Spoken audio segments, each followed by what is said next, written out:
Hi friends, welcome to Mukesh sir channel. Friends, बीच में मेरे भी पेपर्स थे, आपके भी पेपर्स थे, थोड़ी बहुत छुट्टियां थी तो मैंने लेक्चर नहीं लिया। फ्रेंड्स, ये तीसरा लेक्चर है रोटेशनल डायनामिक्स पीवाईक्यू का और इसमें हम लेने वाले हैं 2021 के पीवाईक्यूज। फ्रेंड्स, बहुत ही इंपॉर्टेंट से पीवाईक्यू है, बिल्कुल सॉल्व करके देखिएगा। मैं आपको टाइम दूंगा कि आप स्क्रीनशॉट ले लो, वीडियो को पॉज कर लो, सॉल्व कर लो। फ्रेंड्स, पहला सवाल है, a solid sphere of mass m, radius r has moment of inertia I about its diameter. It is recast into a disk of thickness t, whose moment of inertia about an axis passing through its edge and perpendicular to its plane remains I. Radius of the disk will be. अब disc का radius पूछा है, लेकिन पहले क्या था? Solid sphere था, पहले ये गोला था। गोला फेंक आपने सीखा होगा फ्रेंड्स। तो गोला, वो गोला था, इसको तोड़ मरोड़ के डिस्क में कन्वर्ट कर दिया। हमें क्या पूछा है? रेडियस। अब जब हम इसको इसमें कन्वर्ट करेंगे तो मोमेंट ऑफ इनर्शिया चेंज होगा। तो फ्रेंड्स, एक स्फीयर का मोमेंट ऑफ इनर्शिया क्या होता है? IS लिखता हूं मैं, 2/5 mr²। अब इसको तोड़ मरोड़ के हम डिस्क में कन्वर्ट करेंगे। ये रहा डिस्क, ये इसके सेंटर से एक्सिस पास हो रहा है और क्या बोला है? एज वाला, एक एज से पास हो रहा है। तो डिस्क के केस में फ्रेंड्स, जब सेंटर से एक्सिस पास होता है तो उस केस में हम क्या लिख सकते हैं? 1/2 m। मास तो सेम रहेगा फ्रेंड्स, बिकॉज हमने कोई मटेरियल कम नहीं किया, कोई ज्यादा नहीं किया। m रहेगा mr। हाँ, रेडियस चेंज हो सकता है तो ये r² लिख सकता हूं मैं। सेंटर से जब एक्सिस पास होता है तो अब जब एज से पास हुआ, एक एक्सिस हमने यहां से पास किया, तो अब इसके अबाउट हम मोमेंट ऑफ इनर्शिया कैसे निकाल सकते हैं? तो पैरेलल एक्सिस है फ्रेंड, ये और ये दोनों पैरेलल में है, तो हम क्या लिख सकते हैं? ID डिस्क के लिए क्या आएगा फ्रेंड्स? 12 mr² प्लस ये डिस्टेंस है r, बिकॉज तोड़ मरोड़ के रेडियस छोटा हो गया, r², तो इसको लिख सकता है mr²। यह आएगा 3/2 m सेम रहेगा mr²। अब ये टोटल है फ्रेंड्स, ये दोनों एक्सिस का मिला के, तो टोटल और ये वाला, इसका वाला और इसका वाला टोटल अगर आप देखोगे, एक्सिस के अबाउट तो डिफरेंट हो सकता है। इसके अबाउट ये देखो इतना है, इसके अबाउट अगर देखा जाए तो अलग रहेगा, लेकिन टोटल अगर देखोगे आप एक स्फीयर का, एक डिस्क का, बिकॉज दोनों सेम मटेरियल के हैं तो टोटल सेम रहेगा। तो ये इक्वेशन 1, इसको 2 बोल दो, तो दोनों को हम इक्वेट करेंगे। 2/5 mr² इक्वल्स टू आएगा 3/2 mr²। m से m गया, ये 2 2 जा 4 इधर कर दूंगा मैं, ये आएगा 4r² इक्वल्स टू 5 3 जा 15 r²। हमें क्या पूछा है? रेडियस पूछा है, लेकिन कब? एज वाले केस में। तो जब एज पे था तो ये रेडियस हमने r लिया था, तो ये r पूछा है, ना कि ये r। तो इस r के लिए हम शिफ्ट करेंगे इक्वेशन को, r² इक्वल्स टू आएगा 15 इधर जाएगा, मतलब 4/15 r²। तो यहां से हमें r मिल सकता है फ्रेंड्स। r क्या मिलेगा? r इक्वल्स टू रूट ले लेंगे हम 2 का या 4 का, 2 आएगा, ये √15 हो जाएगा और ये r²। तो फ्रेंड्स, शायद ऑप्शन में अगर ये है तो करेक्ट आंसर होगा। नहीं, r हमने यहां से रूट लिया फ्रेंड्स, तो ये r हो जाएगा 2r/√15। तो option C will be our correct answer. देखते हैं अगला। Two bodies rotate with kinetic energies E1 and E2। E2 है फ्रेंड्स, E1 नहीं था, वो E शायद मिस्टेक हो गया है। E1 and E2 moments of inertia about their axis of rotation are I1 and I2। ठीक है, I1 क्या दिया है friends? I1 equals to I2/3 दिया है। तो यहां से मैं क्या लिख सकता हूं friends? I2 equals to 3i1 and E1 equals to, E1 क्या है friends, E1 equals to 27 E2 में लिख सकता हूं। अब पूछा क्या है, एंगुलर मोमेंटम L1 और L2 का रेशियो पूछा है। तो L1 और L2 कहां से मिल सकते हैं, तो E1 और E2 हमें पता है in case of angular motion. E1 के लिए 1 वाले केस में हाफ I1 ओमेगा 1 स्क्वायर हम लिख सकते हैं, ये 27 कांस्टेंट रहेगा। E2 क्या लिखते हैं friends, half I2 omega 2 square.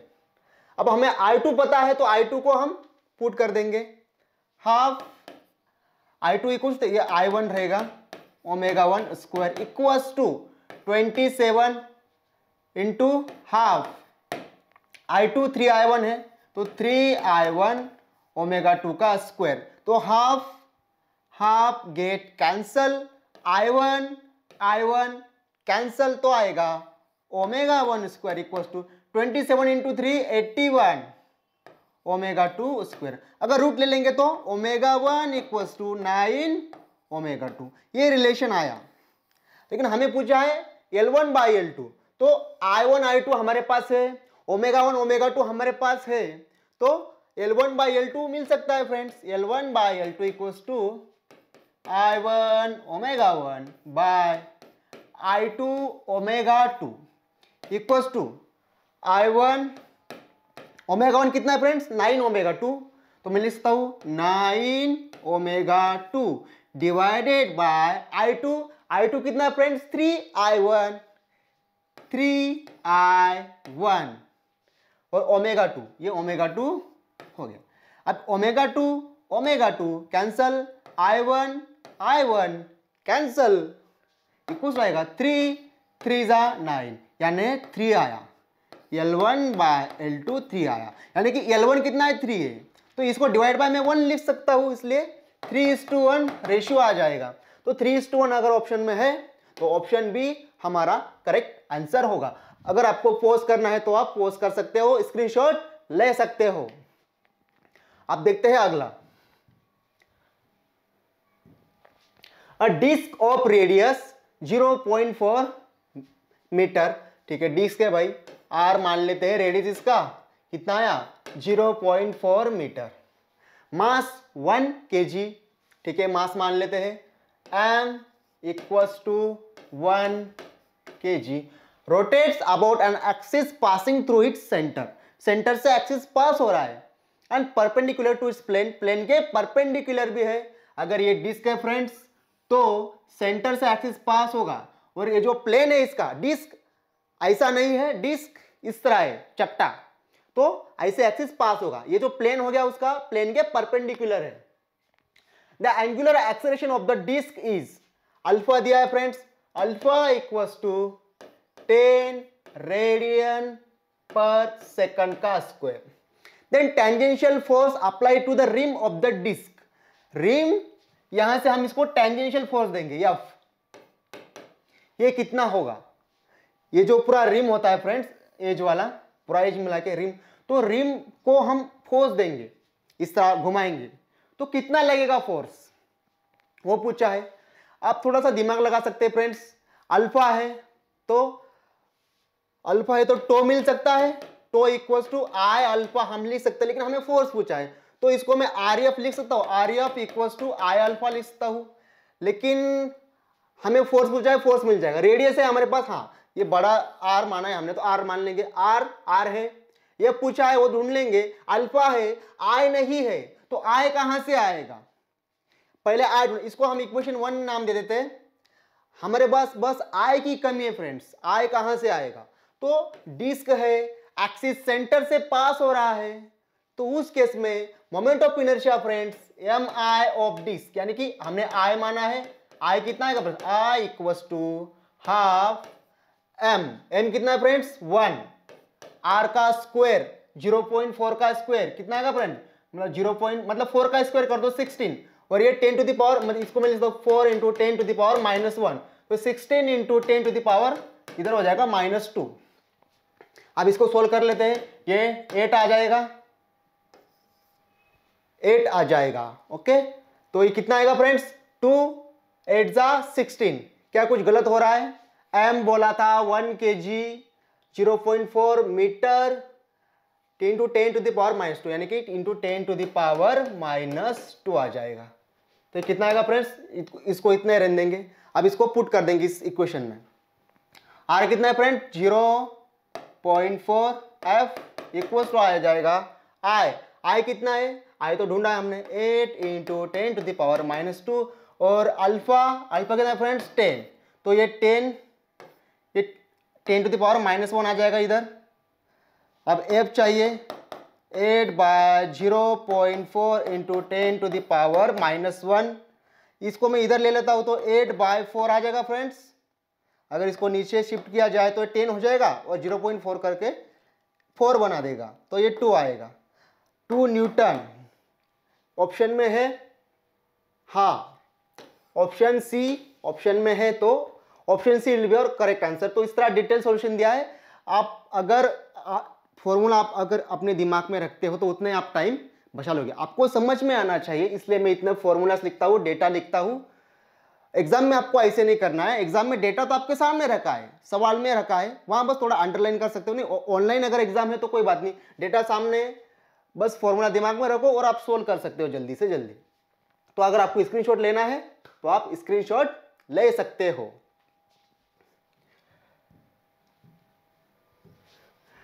A particle at rest start moving with the constant angular acceleration of 4 radian पर सेकंड स्क्वायर। फ्रेंड अल्फा दिया है, कितना है, 4 रेडियन पर second square in a circular path at what time. वो कौन सा समय है जब magnitude of centripetal acceleration and tangential acceleration will be equal. तो वो समय हमें बताना है फ्रेंड्स जब सेंट्रीपेटल एक्सेलरेशन किसके इक्वल होगा, टेंजेंशियल एक्सेलरेशन के। अब सेंट्रीपेटल एक्सेलरेशन हमें पता है r omega square equal to tangential r alpha. ये सीधे साधे फॉर्मूलाज है। r cancel, omega square equal to alpha आएगा, अल्फा है तो ओमेगा को हम क्या लिख सकते हैं फ्रेंड्स, तो omega alpha equal to omega by t होता है, तो ओमेगा इक्वल टू आएगा फ्रेंड्स अल्फा टी। इस तरह हम सब्स्टिट्यूट करेंगे, alpha t, alpha square t square आ जाएगा स्क्वायर में इक्वल्स टू अल्फा। तो लिख सकता हूं मैं यहाँ अल्फा 1 जा अल्फा करेंगे, ये 1 आएगा इधर, इधर अल्फा रह जाएगा अगले इक्वेशन में, तो ये आएगा alpha t square equals to 1, यानी कि t square equals to 1 by alpha. तो फ्रेंड्स टी क्या होगा, 1 बाय रूट का अल्फा है 4 तो रूट आएगा 2, तो t equals to 1/2 second, t equals to आएगा 1/2 सेकंड। ये आएगा ऑप्शन सी। स्क्रीनशॉट लेना है ले सकते हो। अब देखते हैं अगला, a disc of radius 0.4 metre. अब डिस्क का रेडियस कितना है friends, r equals to 0.4 metre and mass 1 kg rotates about an axis passing through its center. This is repeated question friends। यही आपको बताना था कि शिफ्ट के हिसाब से सवाल रिपीट भी हो जाते हैं। जो सवाल शिफ्ट 1 में पूछा था तो एक कुछ सवाल ऐसे होते हैं वो सेकंड शिफ्ट में पूछे जाते हैं, तो ये रिपीटेड है फ्रेंड्स। मैं इसका आंसर बता चुका हूं आपको। देखते हैं question number 6। The ratio of radius of gyration, the ratio of radius of gyration of circular ring मान लेते हैं एक रिंग है, एंड सर्कुलर डिस्क मान लेते कोई एक डिस्क है, ये रहा disc of the same mass. अगर मास दिया है नहीं दिया तो इस सेम मास, इसका अगर m मास है तो इसका भी m है, एंड रेडियस इसका अगर r रेडियस है फ्रेंड्स तो इसका भी रेडियस r दिया है। About an axis passing through their centers and perpendicular to their plane। उनके प्लेन के क्या है, परपेंडिकुलर है। रेडियस ऑफ गायरेशन का हमें रेशियो पूछा है। अब रेडियस में और रेडियस ऑफ गायरेशन में कभी कंफ्यूज मत होना। तो ये पहला वाला केस क्या है फ्रेंड्स, रिंग। तो रिंग वाले केस में जब एक्सिस रिंग के सेंटर से पास होगा, उस केस में फ्रेंड्स आई ऑफ रिंग, जब सेंटर से एक्सिस पास होता है किसी रिंग के, तो मोमेंट ऑफ इनर्शिया कितना होता है फ्रेंड उसका, I R equals to M R का स्क्वायर, ये होता है मोमेंट ऑफ इनर्शिया। और दूसरा दिया है हमें डिस्क वाला, डिस्क से जब सेंटर से एक्सिस पास होगा तो मोमेंट ऑफ इनर्शिया हाफ होता है फ्रेंड, इसके हाफ। तो मैं लिखता हूं I of disc equals to क्या आएगा friends, half M R square. हमें रेडियस ऑफ गायरेशन का रेशियो पूछा है, तो अब हमें यहां मोमेंट ऑफ इनर्शिया दिख रहा है, यहां भी दिख रहा है। अब हमें रेडियस ऑफ गायरेशन ढूंढना पड़ेगा, तो कहां से मिलेगा, यहां से मिल सकता है इसका। तो क्या लिखते हैं हम, एम तो सेम रहेगा, एम इसको K1 मान लेते हैं, K1 square equals to M R square. तो K1 इक्वल्स टू आर आ जाएगा, एम कैंसिल होके K1 इक्वल्स टू आर आ जाएगा। अब इस केस में हम क्या लिख सकते हैं, एम तो सेम रहेगा मास, इसका रेडियस ऑफ गायरेशन K2 मान लेते हैं, K2 का स्क्वायर आ जाएगा, M K2 square half M R square, M cancel हो जाएगा। तो K2 इक्वल टू क्या आएगा फ्रेंड्स, रूट लेके 1/√2 आर, तो ये आ जाएगा moment of radius of gyration. अब K1 और K2 का हम रेशियो ले लेंगे फ्रेंड्स, K1/K2 कितना आएगा friends, this divide by this, तो R/1/√2 आर, 1/√2 आर। तो R कैंसल, ये डिवाइड में डिवाइड हुआ है, जो डिवाइड में डिवाइड होता है फ्रेंड्स वो नोमिनेटर में जाता है, तो √2/1 बचेगा, यानी क्या, √2:1, √2:1, यानी option C will be correct answer. आपको अगर स्क्रीनशॉट लेना है तो आप ले सकते हो। देखते हैं अगला सवाल। A particle moves in circular orbit of radius r under a central attractive force F, यानी कि सेंट्रीपेटल फोर्स दिया है, कितना है friends, F equals to -k/r, where k is constant, the periodic time of its motion is proportional to, time पूछा है friends, ये periodic time होगा फ्रेंड्स t, वो किसके प्रोपोर्शनल होगा, ये हमें दिया है, किसके प्रोपोर्शनल होगा। अगर टाइम चेंज होगा तो क्या चेंज होगा, मतलब अगर कोई क्वांटिटी चेंज होती है तो क्या, अभी k तो कांस्टेंट है फ्रेंड्स, वो तो कभी चेंज नहीं होने वाला है, तो चेंज क्या होगा, आप यहीं हमें दिख रहा है कि रेडियस ये वाला चेंज होगा, r में कुछ चेंज आएगा, ये हमें पता चल चुका है।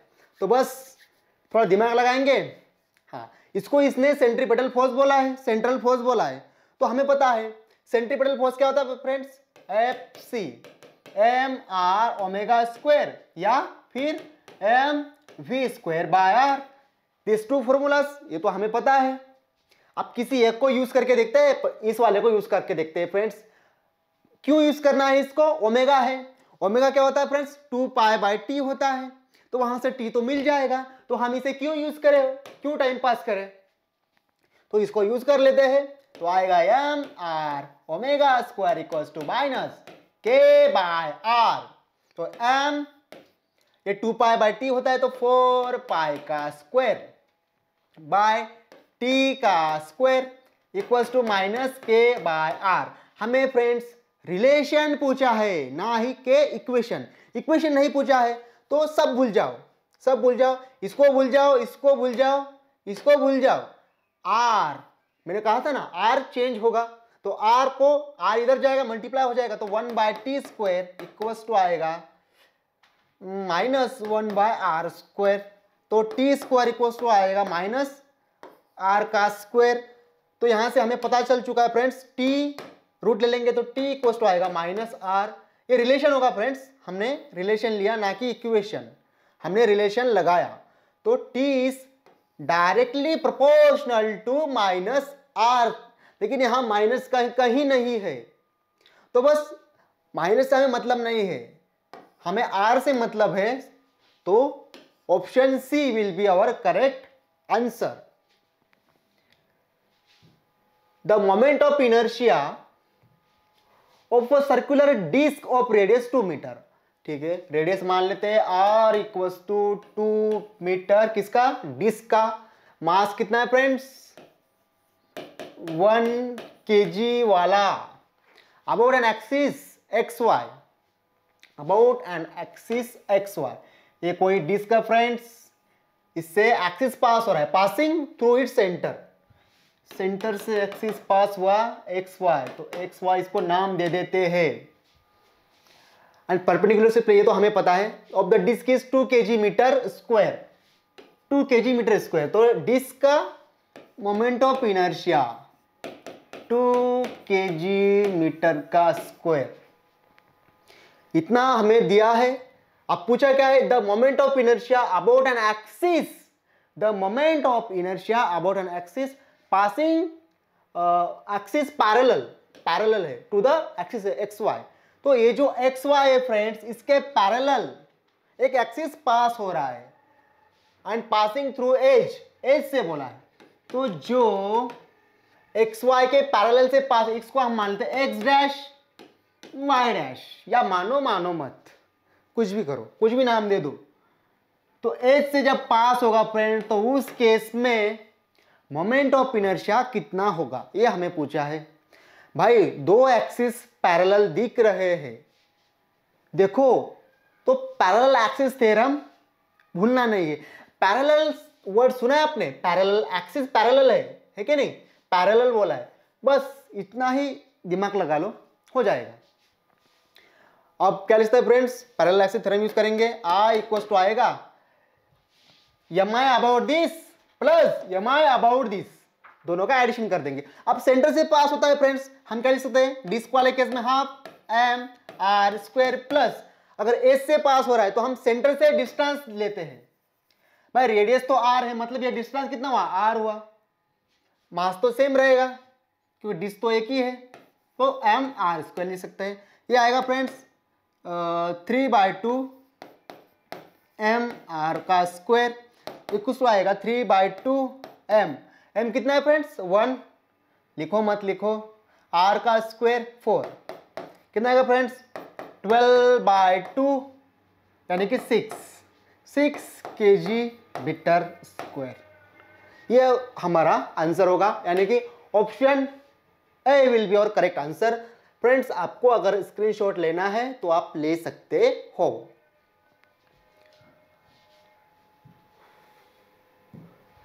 The moment of inertia of a body about a given axis is 1.2 kg पर मीटर स्क्वायर। हमें दिया नहीं, बस एक कोई ऑब्जेक्ट है फ्रेंड्स, उसके अबाउट दिया है कि अब वो डिस्क है या वो सॉलिड स्फीयर है, होलो स्फीयर है, कुछ भी है, जो भी है हमें नहीं दिया है, तो ठीक है मान लेते कोई होगा 1.2 kg पर मीटर का square. Initially the body is at rest, initially वो जो ऑब्जेक्ट है फ्रेंड्स वो रेस्ट पे रखा है। In order to produce rotational kinetic energy of 1500 joule, तो रोटेशनल काइनेटिक एनर्जी बोला है फ्रेंड्स, तो ई मान लेते हैं उसको, कितना है 1500 जूल, हमें इतना काइनेटिक एनर्जी को प्रोड्यूस करना है।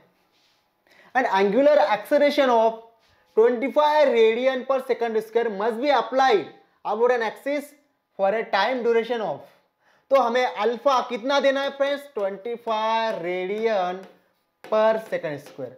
अगर इतना एनर्जी चाहिए तो इतने एंगुलर एक्सेलरेशन से उसको घुमाना पड़ेगा, उस ऑब्जेक्ट को घुमाना पड़ेगा, तो उसके लिए हमें टाइम कितना लगेगा,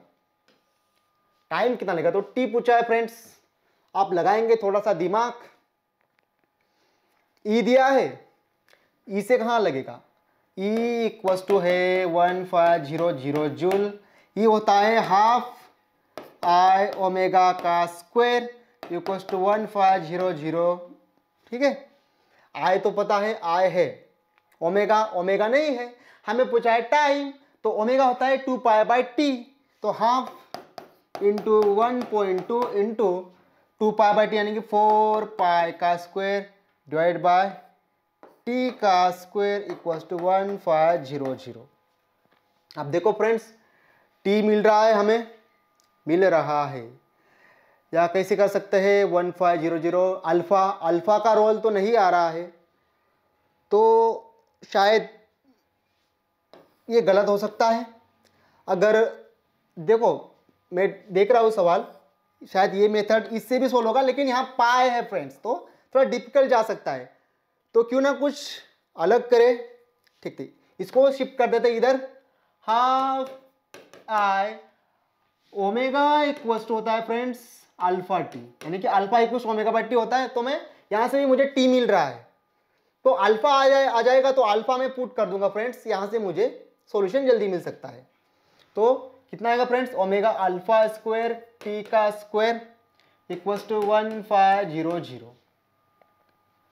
ठीक है, ये आ जाएगा हाफ आई कितना फ्रेंड्स 1.2 इंटू टी का स्क्वायर इक्वल्स टू अल्फा का स्क्वायर इंटू अल्फा कितना है 25, तो ये 6 to 5 आ जाएगा फ्रेंड्स इक्वल्स टू 1500। हमें पूछा है टी, तो इसके लिए शिफ्ट कर लेंगे इक्वेशन को,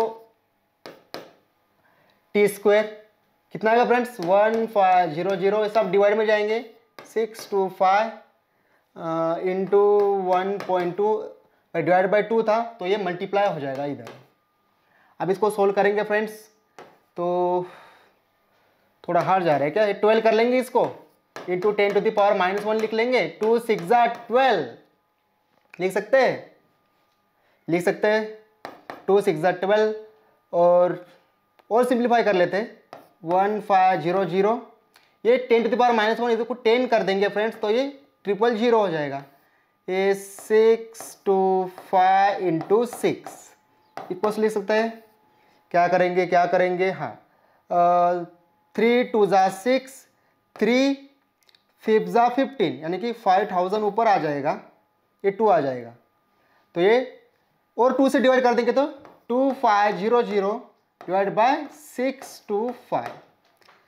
टी स्क्वायर है फ्रेंड्स, तो रूट ले लेंगे टी के लिए, तो टी क्या आएगा फ्रेंड्स, ये कितना, ये 25 आ जाएगा, नीचे 25 आएगा, और ये कितना आएगा, ये 50 का स्क्वायर है फ्रेंड्स, तो ये आ जाएगा 2। तो टी क्या है friends 2 second. Option B will be our correct answer.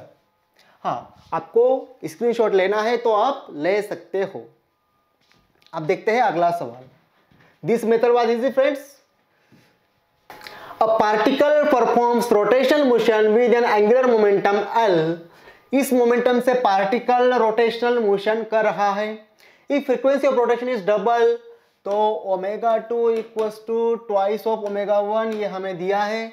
और काइनेटिक एनर्जी कितना फ्रेंड्स 1/4 हो चुका है, 1/4 ऑफ E1 हो चुका है। अब एंगुलर मोमेंटम पूछा है, पहले तो L था भाई, लेकिन जब हमने कुछ कंडीशंस अप्लाई किए, फ्रीक्वेंसी डबल हो गई, एनर्जी 1/4 हो गई, तो उस केस में एंगुलर मोमेंटम कितना होगा। तो यहां से हम लिखते हैं 2 वाले केस में फ्रेंड्स हाफ I2 ओमेगा 2 का square equals to 1/4 into half I1 omega 1 square, यानी काइनेटिक एनर्जी के फॉर्मूलेस को हमने पुट कर दिया। हाफ हाफ कैंसिल हो जाएगा फ्रेंड्स, नहीं कैंसिल नहीं करते यार, क्यों कैंसिल करते हैं, कर देते हैं, काम के नहीं तो क्या करेंगे, इसको लिखेंगे I2 dot omega 2 into omega 2, इस तरह लिख सकते हैं equals to 1/4 I1 omega 1 dot omega 1। अब हमें एंगुलर मोमेंटम पूछा है, इसलिए हमने इस तरह इसे शिफ्ट किया था। I2 ओमेगा 2 यानी कि L2 dot omega 2 equals to 1/4, ये कितना फ्रेंड L1 दिया है हमें L, तो L पुट कर देते हैं ओमेगा 1। और हाँ omega 2 is twice of omega 1, तो पुट कर देंगे L2 into twice of omega 1 equals to 1/4 of L omega 1। Friends omega 1 omega 1 cancel, इधर L बचेगा ये, तो ये 2 से 4 मल्टीप्लाई होगा तो L2 आएगा फ्रेंड्स। L2 कितना आएगा, L2 इक्वल्स टू 2 से 4 मल्टीप्लाई 1/8, ये रहा L। तो L2 equals to 1/8 of L आ रहा है फ्रेंड्स, तो ऑप्शन सी होगा हमारा करेक्ट आंसर। तो फ्रेंड्स अगर आपको स्क्रीनशॉट लेना है तो ले सकते हो यार, जल्दी से ले लो, या आप पॉज करके खुद सोल्व करके देख सकते हो। सॉल्यूशन तो आपको मैंने दे दिया है फ्रेंड्स। ये थे 2021 के सवाल, 2021 के मोस्ट इंपॉर्टेंट PYQs। उसमें से एक था जो रिपीट हो चुका था, तो ऐसे भी बहुत सारे सवाल है जो रिपीट हुए हैं। तो अगले ही लेक्चर में मैं और 2021 के लेने वाला हूँ, और धीरे धीरे ये जो सीरीज है फ्रेंड्स, अगर आपका साथ बना रहा, साथ अगर बना रहेगा तो CET तक हम मतलब 16 चैप्टर है, तो शायद पूरे 16 चैप्टर के PYQs कवर कर लेंगे। ये मैंने 2021 के क्यों लिए सवाल, बिकॉज लेवल क्या है, आज का लेवल क्या है, आपको मैंने पिछले 2 वीडियोस में 2004 से लेके 20 तक के मैंने सवाल कराए थे। वो लेवल आप देखिए और ये लेवल देखिए और कंपेयर करिए कि कितना डिफरेंस है। तो फिर ये लेवल अगर आप देखोगे तो ये भी अच्छा खासा है, अच्छा खासा लेवल है, मतलब इजी है। ऐसे ही आप अगर 2004 का सवाल है तो वो भी आप सोल्व करके देखो, 4 से लेके 2022 तक के सारे सवाल आपको सोल्व करके देखने हैं। और आज का जो लेवल है फ्रेंड्स, थोड़ा हर साल लेवल थोड़ा थोड़ा बढ़ता ही रहेगा फ्रेंड्स, लेकिन आपका है बेस, जो बेस जिसका बेस अच्छा होगा वो हर टाइप का सवाल सोल्व करेगा। तो फ्रेंड्स मिलते हैं अगले लेक्चर में। अगर आपको ये वीडियो पसंद आए तो please like, share and subscribe. Thank you.